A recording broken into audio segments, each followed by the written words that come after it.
So I want to talk to you about writing a book, because everybody wants to write a book, and everybody has a book in them. That's the whole point. Everybody has something to say about something. Now, it might be interesting to some and not interesting to others, but you have to believe there is a book in you, because you're telling stories all the time. And that's all a book is stories. So it just depends on how you want to write it. Now, some people lock themselves in a room for 3 days at a time, you know, and they just get the whole book out. Some people take a year to write a book. If you took 1 hour every day and you wrote 1 page, that would be 365 pages at the end of the year. Now, maybe half of them aren't any good, but 150 might be great.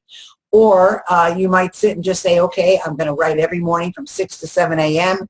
before anybody is up. Or if people do get up early in your household, maybe you're going to write from 5 to 6 and write as much as you can in that hour, and then you'd be surprised. 6 months, you got a book. So there's a lot of different ways that you can do it. Again, what matters the most is your purpose. Why are you doing this? If you're doing this to be a celebrity, probably not going to happen unless you're, you know, this bestseller.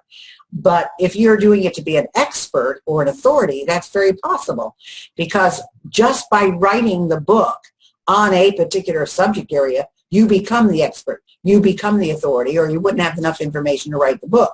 So that's a possibility. Are you doing it because you're trying to make a change in the world?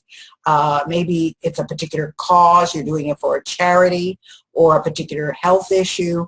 I mean, people write books for all kinds of different reasons. You need to decide what methodology you're going to use. You're going to have to decide who you want the book to be for.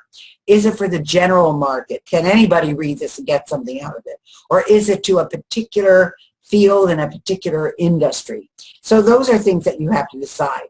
And you also have to decide, what kind of book do you want? Do you want an ebook, which is strictly online and is not considered as valuable as I've got it in my handbook, but it's a viable vehicle today, and it can be delivered digitally so that there's no cost to you. Maybe you have to pay somebody to design a cover, but that's about it. Other than that, you can pretty much just type it in and make it in a PDF file, or even a Kindle today. You know, you can work with Amazon and create space, and you can create a book that way. I mean, there's a lot of different things. You have to also decide if you want a printed book.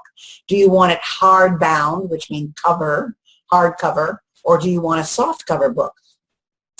Now, soft covers are considered not quite as valuable as a hardcover book, but we all read them, and they're easy to carry. And of course, we have them now on our Kindle, so that we may not even want bound books anymore. But interestingly, I have heard from most people that when they're in their home, they like to have something in their hand to read. When they're on an airplane, they like to have their Kindle so that they can then read it and not have to carry all these books with them. I like to read it in a real book format. But the soft cover book is less expensive to produce and will cost less, usually sold for $10, $15, $20.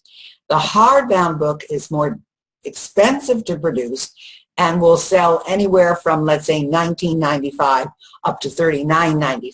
And it is a more costly purchase, and some people don't want to spend that kind of money. So if you give them a choice of hardcover or soft cover, many times most people will take the soft cover. But again, that is totally up to you. Now, do you want a self-published book, or do you want a book by a major publisher? Now, it's getting harder and harder and harder to get an established publisher to publish your book, because more people are writing them, their profits are way down, and so you probably, if you did get it accepted by a publisher and you got an advance, it wouldn't be a very big advance. My first book was published by Berkeley Press, and they did pay me a royalty for it, I should say a signing bonus for it, and then a royalty after that. And then after a few years, I bought the rights back to it. However, it's just not easy anymore. However, also good is that today self-publishing is not bad. I mean, it used to be considered tacky, but now it's done so well, you can't even tell the difference half the time who published the book. Now, interesting, however, is the profit margin. When you are published by a major publisher, let's just say you don't get a signed fee, you don't get a retainer. You probably can buy the books at 40 to 50 to 60% off, it depends. And then you can resell it for whatever you want, certainly not more than the publisher sells it for, or they won't buy it from you, but you can get that. You usually get, if you do get an override, if you get a commission on each book that's sold, and usually that only comes after a certain amount, or if they pay you an upfront fee, then that's got to be paid back first, and very often it's never paid back, so you never see another dime in royalties. But whatever it is, you're not making a lot of money on a book. On a $29.95 book, maybe you'll make $1 or $2. That's it. So you can see you're really doing it for the reputation and the appearance of being, you know, a well-published author by a well-published house. However, if you do write a book and publish it yourself, it may cost you $2, $3, $4, even $5 to publish the book, because you have to have a cover design, you have to probably have an editor look at it, make sure everything is where it's supposed to be, that kind of thing. So it may cost you as much as $5 a book to publish it. However, if you sell it for $20, that's a $15 profit you're making. And many authors are speakers, so they sell it in the back of the room. Some people sell it when they give a speech somewhere locally, or they couldn't even put an ad in a paper or in a community newspaper or something like that. They can advertise it online on their website, whatever. But whatever it is, they make more money with a book that is self-published. And that's why you'll hear that many authors are making big dollars with their books, but it's because they've published them and they're promoting them, because more publishing houses today are considered printers. They may sign you and it might say a very healthy publisher's name on it, but in reality, they don't promote it. That's up to you. So when you go to a big publishing house, what you need to do is you need to have a marketing plan. And if you don't have that marketing plan, they're not going to be interested in you.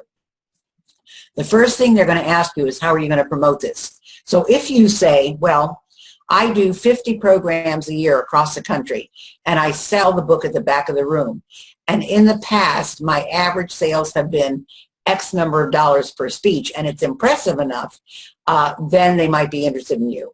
But if you don't have any kind of history and you don't have a plan for promoting it, you're probably not going to be picked up by a publisher. So again, since you're going to be promoting it anyway, and if you're going to be responsible for it, I can tell you that if you want to self-publish it, it's perfectly okay. Now, I've done some book signings in bookstores, and I would say, well, when I think about it, I don't sell that many books. People come to hear me speak, but again, I mean, it's up to the bookstore to publicize the event. So if they don't, maybe 5 people show up, maybe 1 person shows up. Even if 25 or 30 show up, and that's a lot, believe it or not. It's a lot to have 30 people show up to a book signing and a book reading. Maybe 5 will buy the book.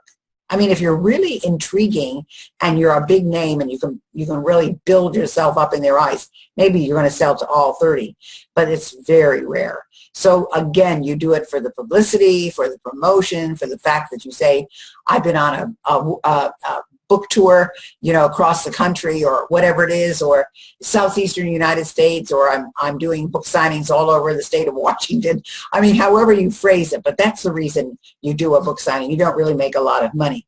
So again, going back to who is this for?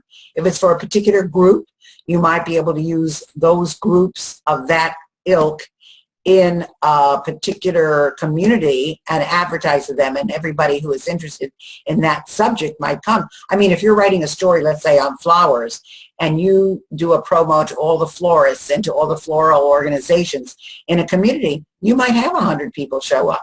So again, you have to look at that and you have to decide.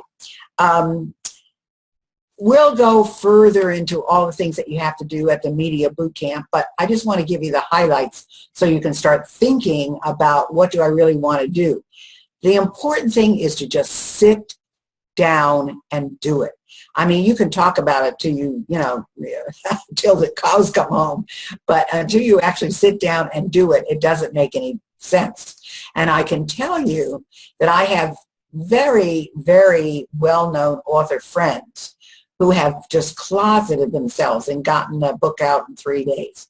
So it doesn't have to take you forever, but you probably need to outline it, know what you want to say, know how you want to say it, and then go lock yourself in a room with no cell phone, no interruptions. Some of the people go and get a hotel room and they write there. Some people go to a cabin somewhere in the woods and they write there. Whatever works for you. You can do it in your own home as long as you can get it done. But I don't want you to use interruptions or not having enough time because of your family and your work that you can't get it done. Everybody has an hour a day that they can do this in. And if you don't have an hour a day, you have an hour at least 3 or 4 times a week. So that's nice. And I mentioned earlier about having an editor. And an editor is nice, but it's not always necessary. But I tell you why it's good.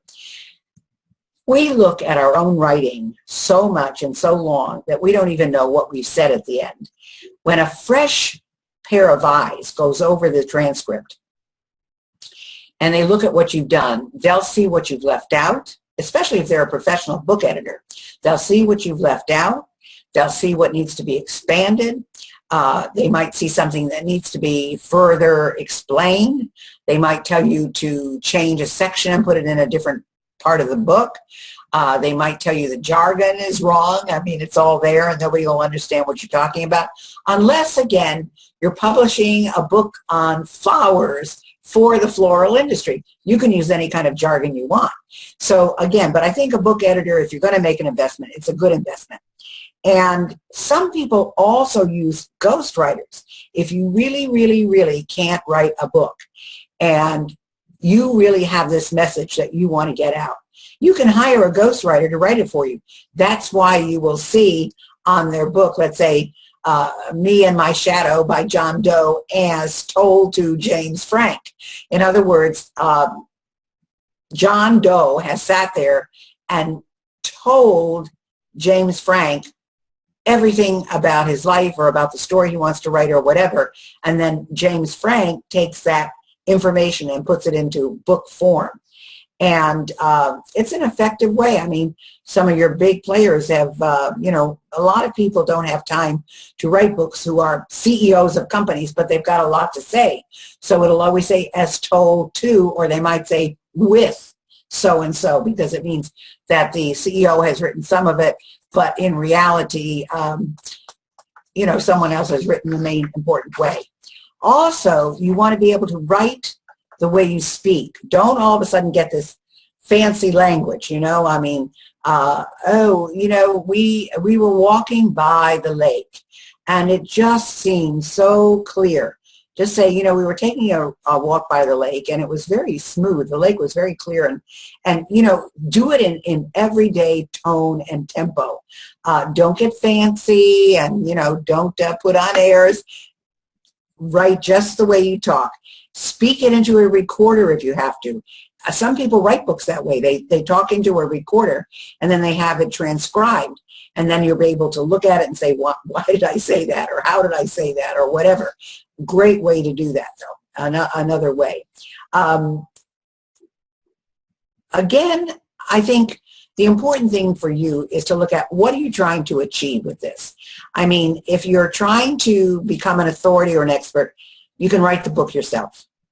And you can promote it yourself, make sure it's well written. You can get an editor, you can get a professional to design the cover.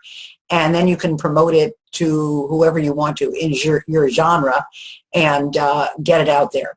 If you're doing it for popularity, for example, it's not a nonfiction book, it's fiction, then you probably want to go to a publisher, a traditional publisher. There's my kitty again. You know, I have to come by and say hello. He always has to come in when I'm doing one of these. The important thing, however, is to just know what it is you're trying to do. And if you're trying to get rich with the book, even if you self-publish, not going to happen. It is an additional revenue stream for you. It's a way for you to get known. But the important thing is just make it a good book and a good read. That's the important thing. So that's your book advice.